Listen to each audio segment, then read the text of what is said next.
میں نے کل یہ کیس دائر کیا منصور علی خان کے خلاف. اب میں آپ کو مثال دے رہا ہوں.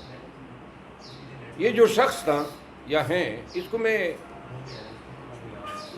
اس کی بہت ساری چیزوں کی وجہ سے میرے دل میں لائکنگ تھی اس کے لیے،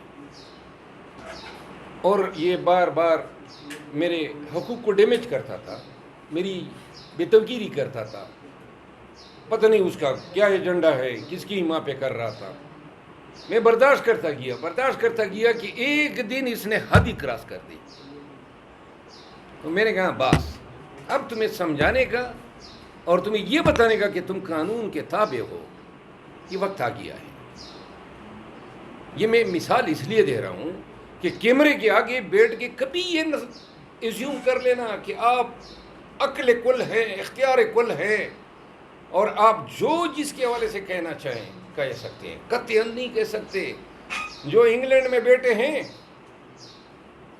ان پہ بھی دعوے آپ کریں، کیونکہ کبھی تو پاکستان آئیں گے تو یہ ڈگریاں جو ہیں جو ہوں گی، اور میں نے کی ہیں ایسے کوئی 7-8 لوگوں پہ کی ہیں، یک طرفہ کارروائیاں چل رہی ہے. لیکن جس وقت یہ پاکستان آئیں گے یا پاکستان میں ان کی کوئی جائیداد ہوگی تو وہ ایگزیکیوشن کے پروسیس. میں آپ کو منصور علی خان کی مثال دے رہا تھا.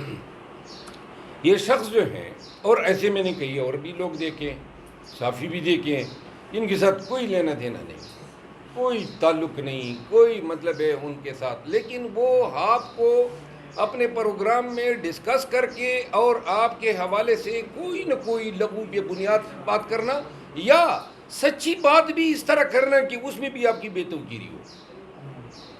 بے شک آپ سچی بات کریں، آپ کے پاس ایک ڈیفنس ہے، لیکن بے توقیری کا حق آپ کو سچ بات بھی نہیں دیتا ہے کہ آپ کسی انسان کی بے توقیری کریں.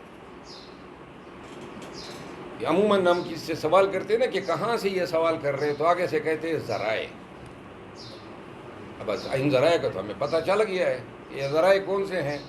گھر میں بیٹھ کے جناب کوئی کسی سے کسر ہو جاتی ہے، اچھا یہ ذرائع ہو گئے.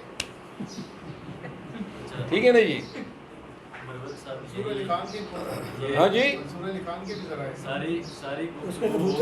نہیں میں نے ابھی بات تو ختم نہیں کی، مجھے تو کرنے تو دونوں. اب نصرت جاوید ایک زمانے میں بڑا اچھا لکھا کرتا تھا، میرے خیال میں ڈان اور نیوز کے ساتھ بھی رہا. اس دن اس نے ایک ٹویٹ چلائی. اب اس کی عمر دیکھو، اس کی ایکسپیرینس دیکھو. یہ نہیں ہے نا کہ 2 یا 4 سال کا کوئی ینگ صحافی ہے، وہ ایک اور ساتھی صحافی کو بلاتا ہے، بٹھاتا ہے، اور پھر لائیو کنورسیشن میں میرا ذکر ہوتا ہے اور کہتے ہیں کہ جی میں نے سعودی ایمبیسیڈر تک رسائی حاصل کرنے کی کوشش کی، میں اسے ملنا چاہتا تھا. یعنی کہ اللہ تم دونوں کا بیڑا غرق کرے. یہ صحافت ہے. اپنی عمروں کو دیکھو، سراسر جھوٹ، بیہودہ بات، اور ایسے لوگوں پہ لعنت بھیجنے کا، ان کی بے عزتی کرنے کا جی کرتا ہے، کیونکہ یہ انسان ہی نہیں ہے، بونے ہیں، چھوٹے چھوٹے لوگ ہیں، یہ صحافی ہو ہی نہیں سکتے. کس طرح اتنی غیر ذمہ داری سے یہ جھوٹ بول سکتے ہیں میری رائے بغیر؟ اور آگے سے یہ نصرت جاوید پتہ نہیں میرے بزرگوں کی عمر کا ہوگا، لیکن ایک دفعہ پھر کہتا ہوں، ایسے لوگ لعنتی ہے جو اپنی صحافت کا، اپنی میڈیا کا غلط استعمال کرتے ہیں، جھوٹ بولتے ہیں. کسی کی اشارے پہ یہ خبر کسی نے، میرے مخالف نے ان کے منہ سے کہلوائی اور یہ استعمال ہوئی، تو لہذا ان کی کوئی توقیر بنتی نہیں ہے. اور اگر کوئی میری توقیری کرے گا، میرا حق ہے کہ میں 10 گنا اس کو ریٹرن کروں کہ جی لے لو، سود سمیت لے لو. آئندہ جھوٹ بولو گے تو یہ یاد رکھیں گے کہ فلاں نے اس طرح ریئیکشن دیا تھا. لوگوں کے دل جلتے ہیں، ان کی عزت ایٹ سٹیک ہوتی ہیں، ان کی انائیں ایٹ سٹیک ہوتی ہیں، اور آپ نے اپنے چینل میں خبر کے چکر میں یا کسی کی ایما پہ آپ نے یہ لائسنس حاصل کر لیا کہ جس طرح بولنا چاہیں گے بولیں گے. نہیں بولیں گے، کوئی حق نہیں ہے آپ کو بولنے کا. لیکن چونکہ یہ پہلی دفعہ انہوں نے یہ کام کیا تو میں نے کوئی قانونی کارروائی نہیں کی. میرا دل بہت چاہتا تھا، لیکن چونکہ پہلی دفعہ البتہ ریپیٹ کر دیں تو ریپیٹر کو پھر نہیں چھوڑنا چاہیے. عموماً ہم کس سے سوال کرتے ہیں نا کہ کہاں سے یہ سوال کر رہے ہیں، تو آگے سے کہتے ہیں ذرائع. اب بس ان ذرائع کا تو ہمیں پتہ چل گیا ہے، یہ ذرائع کون سے ہیں. گھر میں بیٹھ کے جناب کوئی کسی سے پوسر ہو جاتی ہے، اچھا یہ ذرائع ہو گئے. ٹھیک ہے نا جی. ہاں جی نہیں، میں نے ابھی بات تو ختم نہیں کی، مجھے تو کرنے تو دونوں. تو لہذا اب اگر آج آپ ایک رپورٹ دیتے ہیں، مثال کے طور پہ آپ نے قومی اسمبلی کی بات کی، اب لوگوں کو بڑی تکلیف ہوتی ہے کیونکہ ٹی وی کو تو آپ ریگولیٹ کر سکتے ہیں، چینل کو پیمرا آرڈیننس 2002 کے تحت اس پہ سزا بھی آپ لاگو کر سکتے ہیں، اس کے چینل کو بلاک بھی کر سکتے ہیں، ان پہ جرمانہ بھی لگ سکتا ہے.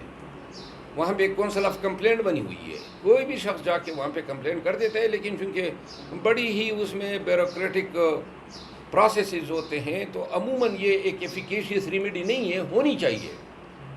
الیکٹرانک چینلوں کو بھی مادر پیدر آزادی نہ ہو کہ جس طریقے سے اب میں نے جیو ٹی وی کی مثالیں دی. ایک دن انہوں نے مثال دی کہ جناب میں نے کسی ورکر کو تھپڑ مار دیا، اور جس کو تھپڑ مارا تھا وہ تھپڑتا ہی نہیں. وہ ویڈیو آپ نے دیکھی ہوگی، وہ میرا اپنا گن مین تھا، وہ مجھے کھینچ رہا تھا اور میں نے اس کو یہ کہا کہ اس طرح نہ کرو، اور وہ لوگوں کو جو ہیں بیسیکلی میری طرف آنے سے روک رہا تھا. اور یہ 3 دن ہیڈ لائن پہ چلتی رہی. پھر انہوں نے اپنے ویب پیج سے خبر چلا دی کہ میں نے مریم نواز صاحبہ سے معافی مانگ لی. آپ لوگوں نے وہ خبر دیکھی ہوگی. اس طرح کی جھوٹی خبریں، اور وہ پھر انہوں نے ویب پیج سے اتار دی، وہ خبر ڈیلیٹ کر دی. پھر میں ادھر گھر میں بیٹھا ہوتا تھا، سامنے ہی پٹی چل رہی ہوتی تھی کہ جناب یہ فلاں جگہ یہ ہوا. تو بھائی اللہ تم لوگوں کا بیڑا غرق کرے، یہ صحافت ہے؟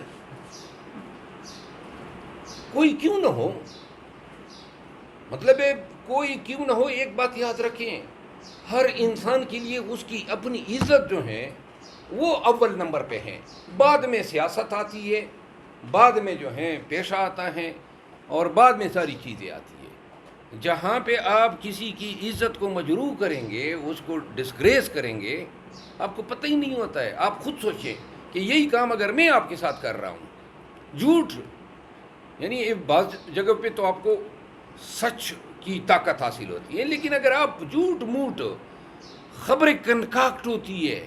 کنکاکٹ کا مطلب یہ ہے آپ ان کو اختراع کرتے ہیں، بناتے ہیں اور پھر پھیلاتے ہیں، اور اس کے پیچھے یہی سنسنی خیزی. اور بعض لوگ میں نے ایسے دیکھے ہیں اس صحافت میں جو لا علاج ہیں، اور جن کی یہ ذہنی یہ کیپیسٹی ہے یا کیپیبلٹیز ہے وہ معاف ہو چکی ہیں، ناقابل اصلاح ہوتے ہیں. تو لہٰذا یاد رکھیں، مختصراً بہت بڑی فیلڈ ہے، بہت بڑی دنیا ہے، یہ اس پہ بات کرنا اور آدمی گھنٹوں بات کر سکتا ہے. شارٹ میں آپ کو بتا رہا ہوں، قومی اسمبلی میں اگر آپ پہ قدغن لگتی ہیں، یہ وہ وقت ہیں جو پاکستان بھر کے سوشل میڈیا صحافی یہ سن لیں. پاکستان میں گزشتہ کئی ایک سال جو ہیں شعبہ صحافت کے لیے، چاہے وہ الیکٹرانک ہو، پرنٹ ہو یا سوشل میڈیا ہو، اچھے نہیں گزرے ہیں.